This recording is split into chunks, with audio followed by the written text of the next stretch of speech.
Hai semuanya, sawadee-krap, apa kabar? Semoga kabar kalian selalu baik dan juga sehat. Selamat datang di segmen analisa. Di video analisa kali ini kita akan bahas adalah dua kasus. Yang pertama adalah mengenai kasus kopi cyanida yang terjadi di 6 Januari 2006. Sedangkan kasus yang kedua adalah kasus Subang yang terjadi di 18 Agustus 2021. Dari dua kasus ini sebenarnya menarik. Ada beberapa hal yang bisa aku tarik kesimpulan, ada beberapa persamaan. Oke, persamaannya adalah kedua kasus ini adalah memakan waktu yang sangat lama, itu adalah yang pertama. Yang kedua adalah sama-sama menarik perhatian media massa dan juga masyarakat Indonesia, serta juga ada beberapa tipikal yang khas yang muncul kok mirip sekali dengan kasus Subang, dengan juga kasus kopi cyanida. Tapi sebelum aku bahas lebih lanjut, aku coba ingatkan dulu bahwa Mirna Wayan Salihin adalah korban yang pada saat dia berkumpul bersama Jessica Wongso beserta temannya Hani yang merupakan teman lama saat mereka kuliah di Australia. Mereka ini memang janjian di sebuah kafe di Grand Indonesia bernama Cafe Oliver di tanggal 6 Januari 2006. Singkat cerita, mereka ketemuan di sana dan si Jessica ini memang memesankan minuman untuk semuanya termasuk ke Mirna. Pada saat Mirna meminum kopi Vietnam yang dipesankan dari Jessica, tiba-tiba langsung aja ngerasa ini kok minumannya nggak enak banget sih. Langsung dia saat itu mengalami kejang-kejang, kemudian juga mengeluarkan busa, dan tidak lama setelah itu Mirna meninggal dunia. Bahkan temannya sendiri pun, Hania, itu juga pada saat Mirna komplain bahwa kok kopinya rasanya aneh banget, nggak enak banget, dia juga nyicipin, tapi nyicipin cuma di ujung lidah, dan dia cuman dia merasakan emang aneh banget begitu.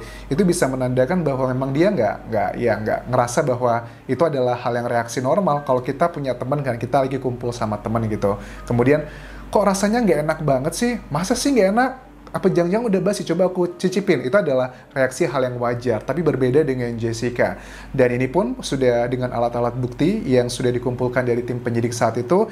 Akhirnya di 27 Oktober 2016, selama kurang lebih 9 bulan kasus ini berdrama-drama menjadi konsumsi publik di Indonesia, diputuskan oleh hakim bahwa Jessica Wongso bersalah atas kematian dari Mirna Wayan Salihin dengan hukuman 20 tahun penjara. Tapi sampai saat ini pun aku tidak ada berita jejak digital yang mengatakan bahwa Jessica mengakui bahwa dialah yang meletakkan cyanida di kopi Vietnam yang diminum oleh Mirna tersebut. Bahkan di tahun 2019, Jessica itu sempat melakukan banding dengan pengacaranya yang baru, tapi ternyata itu ditolak oleh pengadilan bahwa banding tersebut tidak masuk akal. Well, itu menandakan bahwa sebenarnya Jessica ini masih sangat yakin bahwa dia tidaklah bersalah. Memang aku nggak bisa menutup mata, kalau dilihat dari segi bukti-bukti ya yang ada di persidangan, terutama adalah mengenai CCTV, karena menurut aku yang paling memberatkan adalah CCTV. Memang dari tim kuasa hukumnya Jessica dan juga Jessica sendiri mengatakan bahwa tidak ada satu bukti pun atau bahkan tidak ada satu bukti, bukan alat bukti, tapi tidak ada satu bukti pun yang menunjukkan bahwa Jessica itu menuangkan cyanida ke kopi yang diminum oleh Mirna. Apakah ini adalah statement yang kuat atau enggak, Anjas, kalau menurut kamu? Menurut aku sih ada dua sisi. Apakah ini kuat atau tidak? Kuat kalau secara fakta buktinya memang benar, tidak ada rekaman yang menunjukkan dia menuangkan cyanida di situ.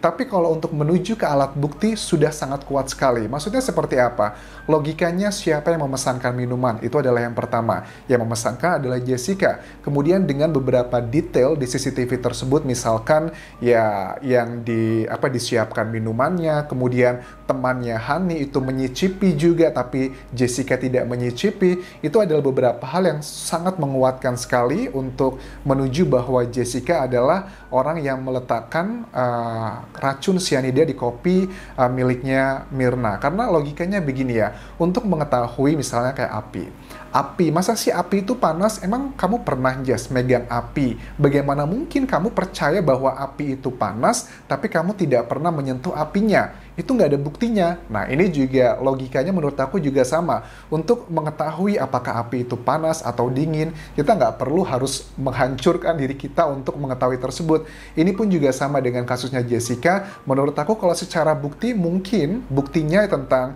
tidak ada rekaman yang menunjukkan bahwa dia menuang racun cyanida tersebut, itu adalah benar. Tapi kalau untuk alat bukti, karena barang bukti dan alat bukti adalah dua hal yang berbeda, aku lebih cenderungnya adalah ke situ ya. Kemudian ada beberapa persamaan dengan kasus Subang.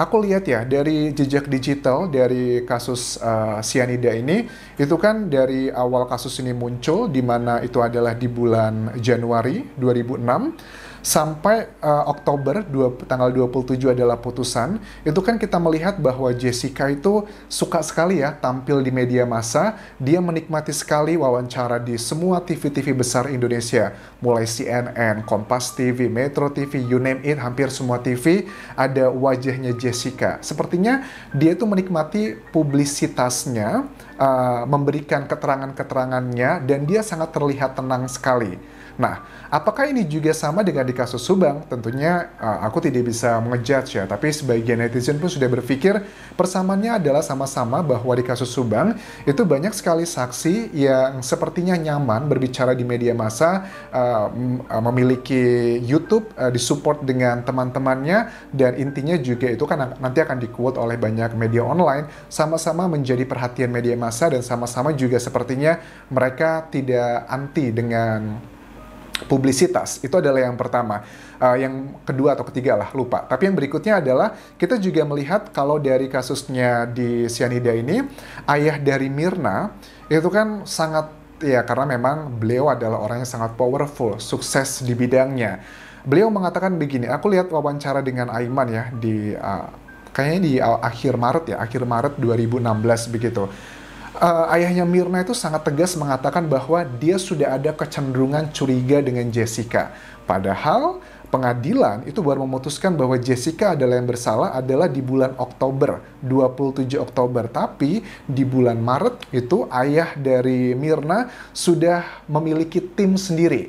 Timnya adalah, dia bilang begini, saya menyuruh anak buah saya, orang-orang bagian yang development dia dari kantor, bahkan dia juga meminta bantuan dari kepolisian di Australia untuk melakukan hal-hal yang mengecek lebih ke Jessica begitu. Bahkan juga ayah dari Mirna mengatakan ke Aiman juga, saya itu sebenarnya sudah tahu ada motifnya kira-kira kemana saja, tapi tidak bisa saya sampaikan saat ini, karena nanti kan kalau saya sampaikan nanti akan dipelajari oleh dia, dan dia akan belajar bagaimana mengcounter dari yang sudah disampaikan bocoran ini. Ini disampaikan di akhir Maret 2016, yang which is itu masih 6 bulan sebelum dari putusan pengadilan.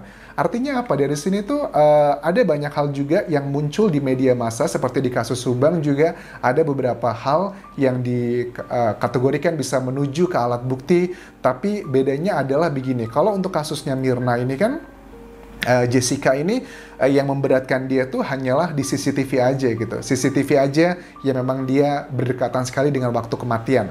Itu adalah hal yang sangat kuat sekali sih, karena waktu kematian itu adalah kuncinya. Tapi kalau di kasus Subang, memang kita temui ada banyak hal-hal yang sifatnya adalah bisa menjurus ke alat bukti. Tapi yang lemah adalah di waktu kematian di kasusnya Subang. Karena apa? Di kasus Subang itu mereka sudah well prepare. Pada saat di waktu kematian, orang-orang yang dicurigai, mereka sepertinya punya alibi yang kuat pada saat itu lagi di mana, dengan siapa. Terlebih lagi, tidak ditemukan jejak atau data handphone BTS aktif di lokasi kejadian di jam-jam waktu kematian tersebut.